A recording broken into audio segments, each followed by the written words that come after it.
आज सुसमाचार अध्याय 20 19 से 21 पद तक। उसी दिन जो सप्ताह का पहला दिन था, संध्या के समय जब वहाँ के द्वार जहाँ चेले थे यहूदियों के डर के मारे बंद थे, तब यीशु आया और उनके बीच में खड़ा होकर उनसे कहा, तुम्हें शांति मिले। और यह कहकर उसने अपना हाथ और अपना पंजर उनको दिखाया। तब चेले प्रभु को देखकर आनंदित हुए। यीशु ने फिर उनसे कहा, तुम्हें शांति मिले। जैसे पिता ने मुझे भेजा है, वैसे ही मैं तुम्हें भी भेजता हूँ। यह कहकर उसने उन पर फूंका और उनसे कहा, पवित्र आत्मा लो। जिनके पाप तुम क्षमा करो, वे उनके लिए क्षमा किए गए हैं। जिनके तुम रखो, वे रखे गए हैं।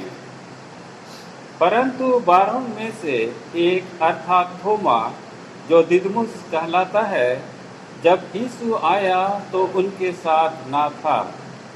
जब अन्य चेले उससे कहने लगे, हमने प्रभु को देखा है, तब उसने उनसे कहा, जब तक मैं उसके हाथों में कीलों के छेद ना देख लूं और कीलों के छेदों में अपनी उंगली ना डाल लूं और उसके पंजर में अपना हाथ ना डाल लूं, तब तक मैं विश्वास नहीं करूंगा।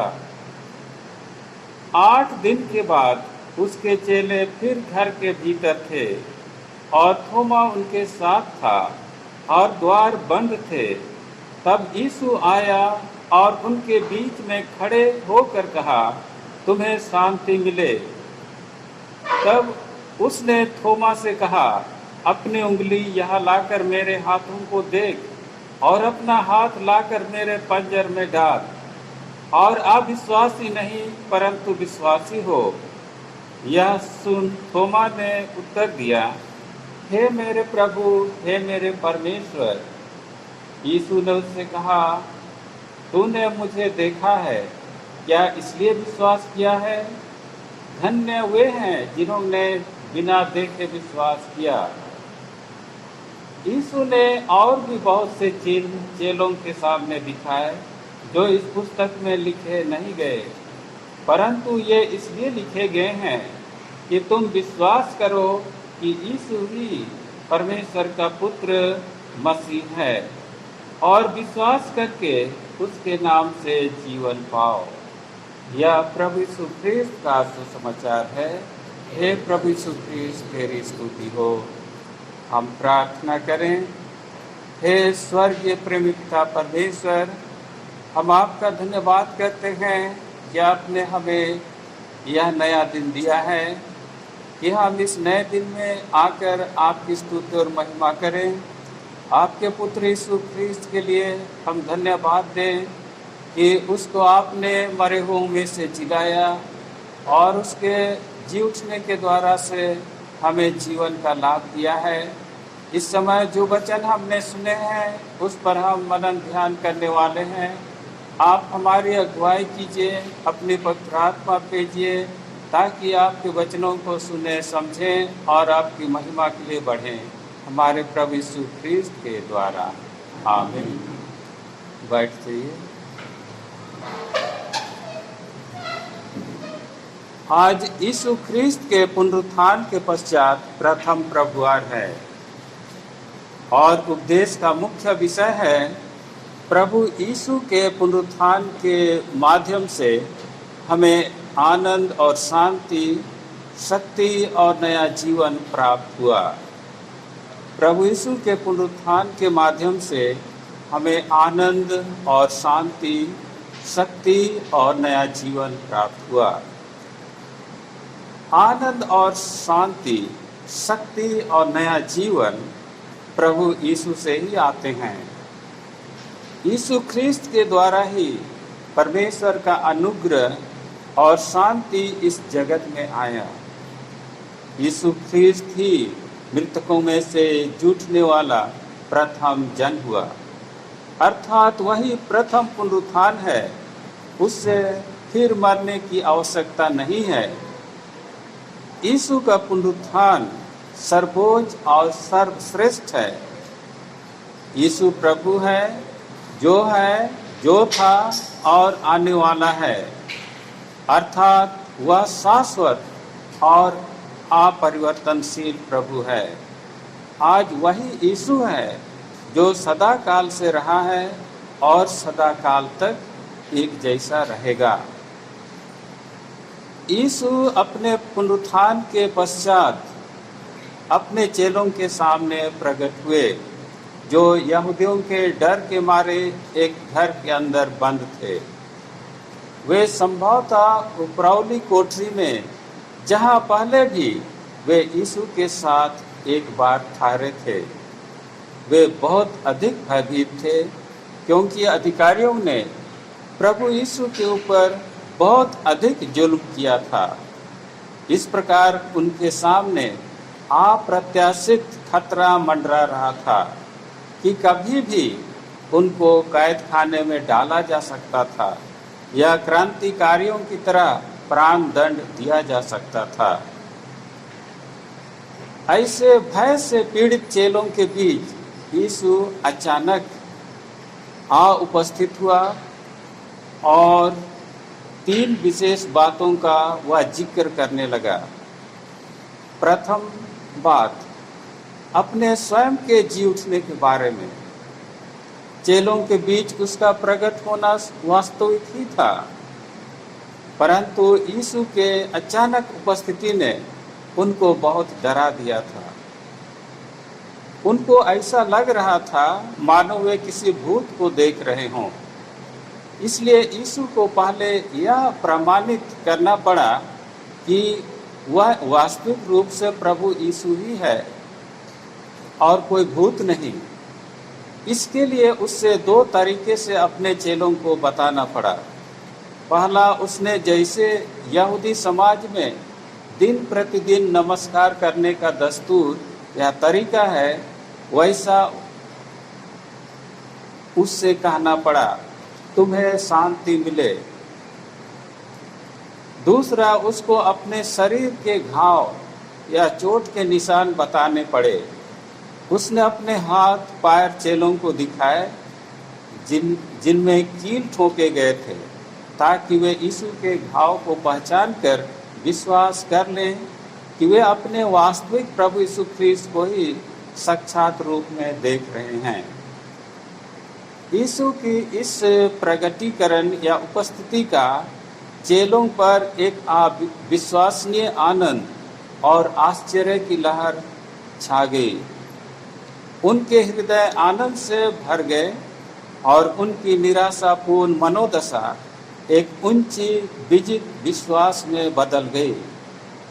अब उनको पूर्ण विश्वास हो गया कि प्रभु यीशु ख्रीस्त निश्चय ही उनके लिए ईश्वर के मार्ग, ईश्वर का सत्य और ईश्वर का जीवन है। दूसरी बात यह थी, यीशु का महान आदेश। यीशु का महान आदेश। यहाँ हम 2 महत्वपूर्ण बिंदुओं पर गौर करेंगे। पहला, महान आदेश को पूरा करने के लिए बुलाहट की क्या योग्यता है? वह योग्यता है ख्रीस्त की शांति को ग्रहण करना और उससे जानना। जब तक किसी व्यक्ति का यीशु के द्वारा ईश्वर के साथ मेल मिलाप ना हो जाए और उसका ईश्वर के साथ शांतिमय संबंध स्थापित ना हो जाए, वह ईश्वर का प्रतिनिधित्व नहीं कर सकता। दूसरा, यीशु के मिशन और चेलों के बीच में एक स्थिर संबंध का होना। हर चेले को यीशु के उसी मिशन कार्य में ही भेजा जाता है। तो यीशु का मिशन कार्य क्या है? उसका मिशन कार्य यह है कि हर चेला ईश्वर के उद्धार या छुटकारे की गवाही दे और प्रचार करे।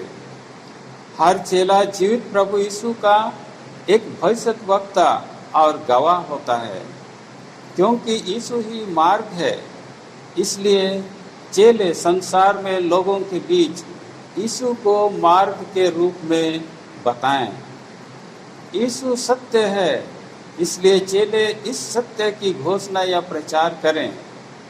यीशु ही जीवन है, इसलिए चेलों को जीवित यीशु को लोगों के बीच में प्रस्तुत करना है।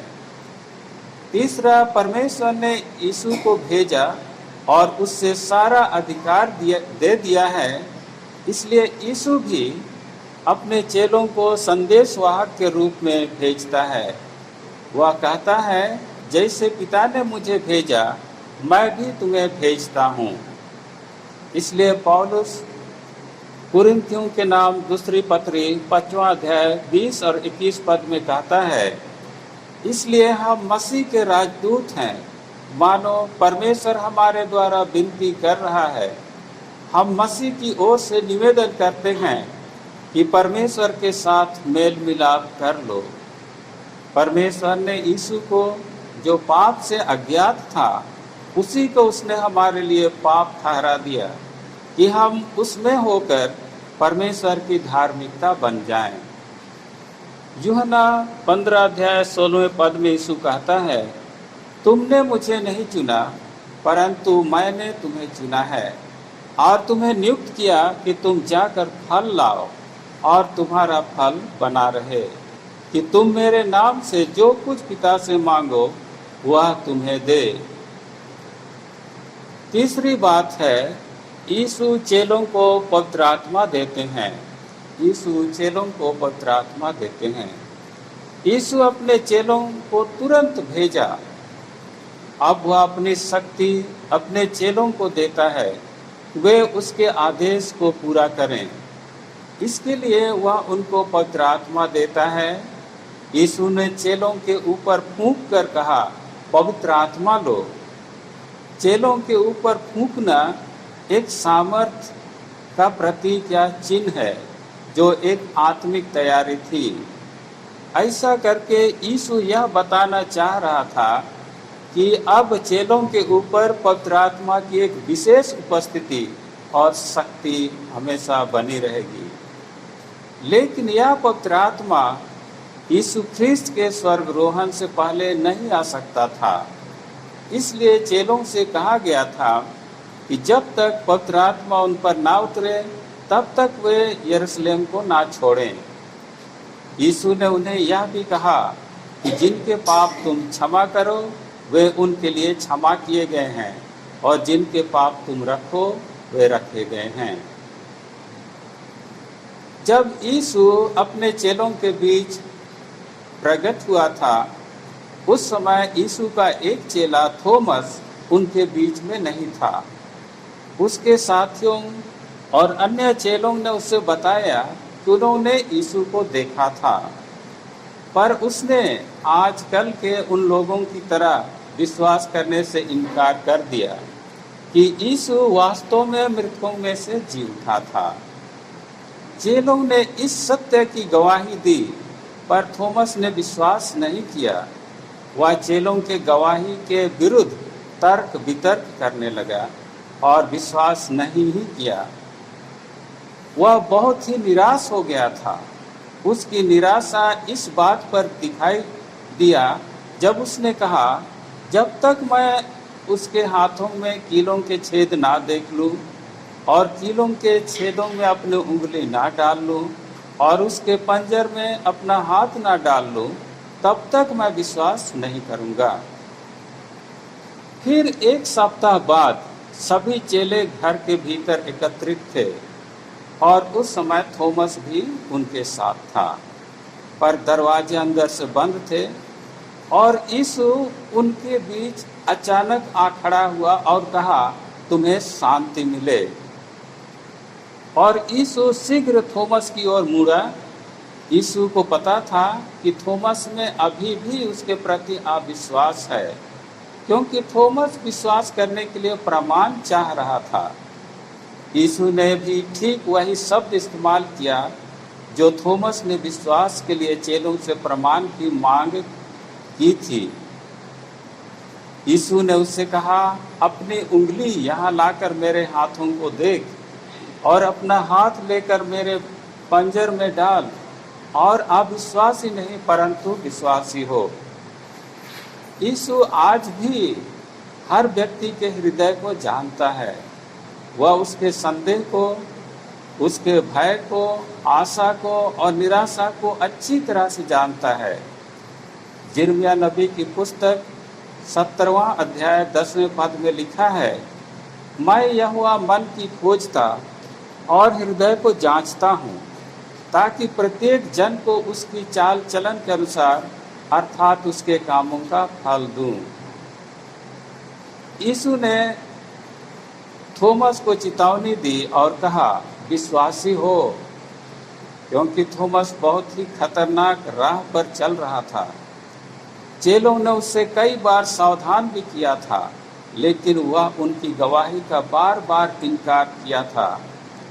जब थोमस ने यीशु को पहचाना तो वह बड़े आश्चर्य के साथ जोर से चिल्ला उठा था, हे मेरे प्रभु, हे मेरे परमेश्वर। थोमस अब 5 बड़ी बातों को जान गया था। पहला, कि यीशु सचमुच में जी उठा है। जो कुछ भी यीशु ने कहा था वह सब कुछ सच था। दूसरा, यीशु प्रभु और ईश्वर दोनों हैं। वह विश्व का सर्वभौम गौरव और महिमा का प्रभु है। तीसरा, यीशु एकमात्र प्रभु है। वह सचमुच में ईश्वर को प्रकट करने के लिए इस संसार में आया था। वही मनुष्यों और ईश्वर के मध्यस्थ करने वाला है। चौथा, यीशु आधा अधूरे जिम्मेदारी को स्वीकार नहीं करता। थोमस यीशु के सम्मुख झुका और यीशु को अपना प्रभु और ईश्वर के रूप में स्वीकार करके उसकी आराधना की। इस प्रकार से उसने सबके सामने यीशु को अपना प्रभु और ईश्वर मान लिया और प्रभु का वचन प्रचार करने के लिए सन 54 ईस्वी में दक्षिण भारत आया और उससे मद्रास के मिलापुर नामक स्थान में मार डाला गया। वह प्रभु के लिए शहीद हो गया। उसके प्रचार से बहुतों ने प्रभु यीशु को अपना उद्धारकर्ता के रूप में ग्रहण किया। उसके नाम से दक्षिण भारत में कलीसिया स्थापित है, जिससे मार थोमा कलीसिया के नाम से जाना जाता है। हम थोमस की तरह अविश्वासी ना बने। वह यीशु पर तब तक विश्वास नहीं किया जब तक उसने यीशु को नहीं देख लिया। उसने यीशु को अपने सामने देखा, तब उससे विश्वास हो गया कि यीशु सचमुच में जीवित है।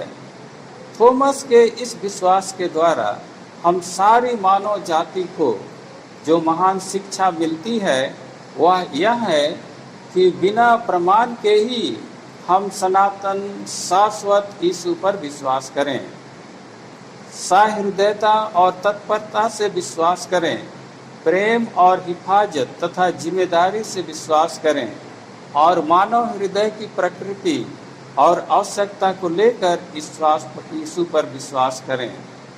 अपनी नैतिकता और ईश्वरीय चरित्र हेतु विश्वास करें।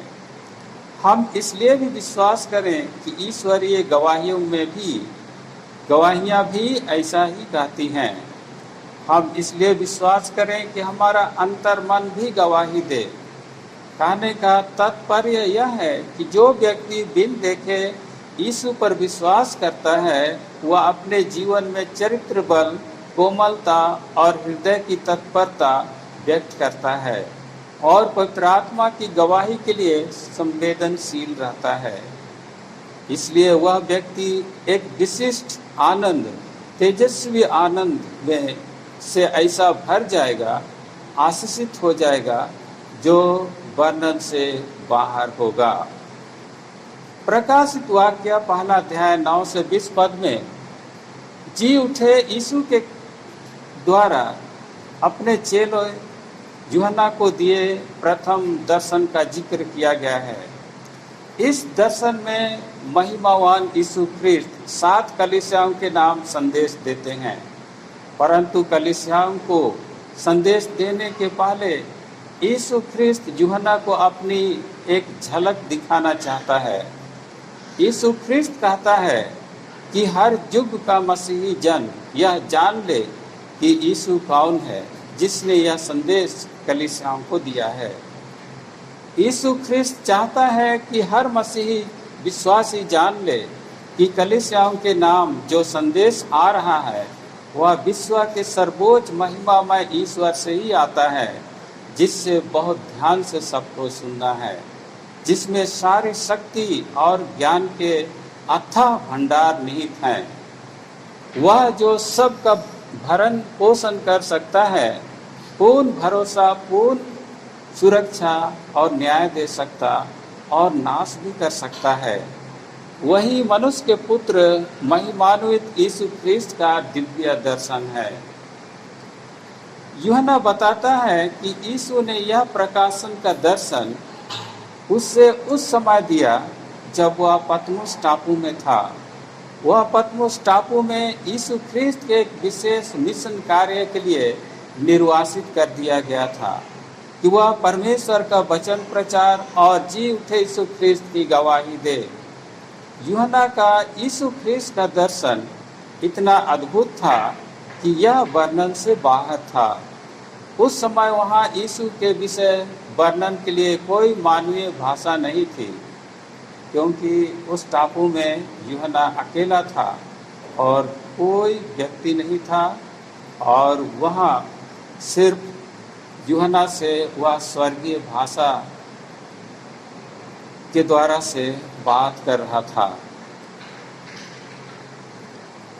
यीशु ने यूहन्ना से कहा, मैं प्रथम और पिछला हूँ, अर्थात आदि और अंत हूँ, और वह सदा काल तक जीवित रहने वाला प्रभु है। वह सबको जो उस पर विश्वास करेंगे परमेश्वर के सम्मुख ग्रह्य योग्य बनाने वाला और उस संसार की सारी बुराई तथा मृत्यु से पार लगाने वाला महान प्रभु है।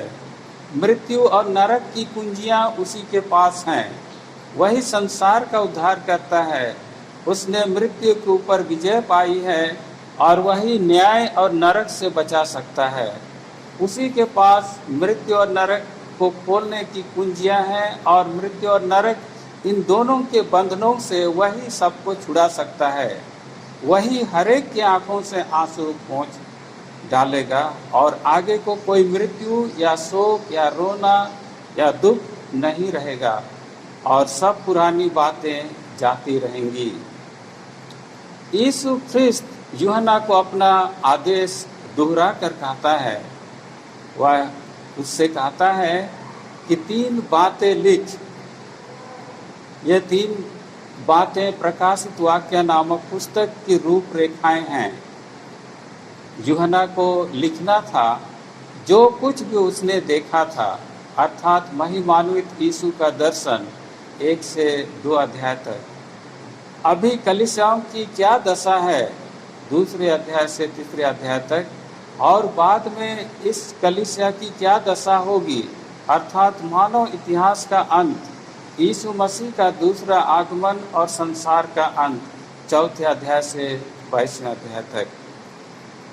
प्रेरित क्रिया 5वां अध्याय 12 से 16 पद कहता है कि पुनरुत्थान के बाद चेलों ने ख्रिस्त के चंगाई कार्य को यरूशलेम में जारी रखा।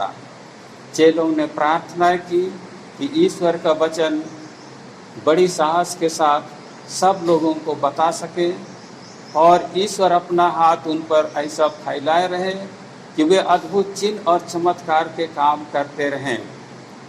और प्रभु ने उनकी प्रार्थनाओं का उत्तर दिया, और यीशु ख्रिस्त अपने चेलों के द्वारा सुसमाचार का प्रचार और चिन्ह और चमत्कार के काम निरंतर करता रहा। पतरस और यूहन्ना ने लोगों के बीच जी उठे प्रभु यीशु के सुसमाचार का भरपूर प्रचार किया, और उन सभी चेलों ने बिना संदेह यीशु मसीह की सब आज्ञाओं का पालन किया। और लोगों की होड़ इस कदर पतरस के पास बढ़ती जाती थी कि पतरस की छाया उनमें गिरने से ही बीमार चंगे हो जाते थे। पतरस और यूहन्ना ने एक लंगड़े व्यक्ति को यरूशलेम मंदिर के सुंदर नामक फाटक के पास तुरंत चंगाई दी।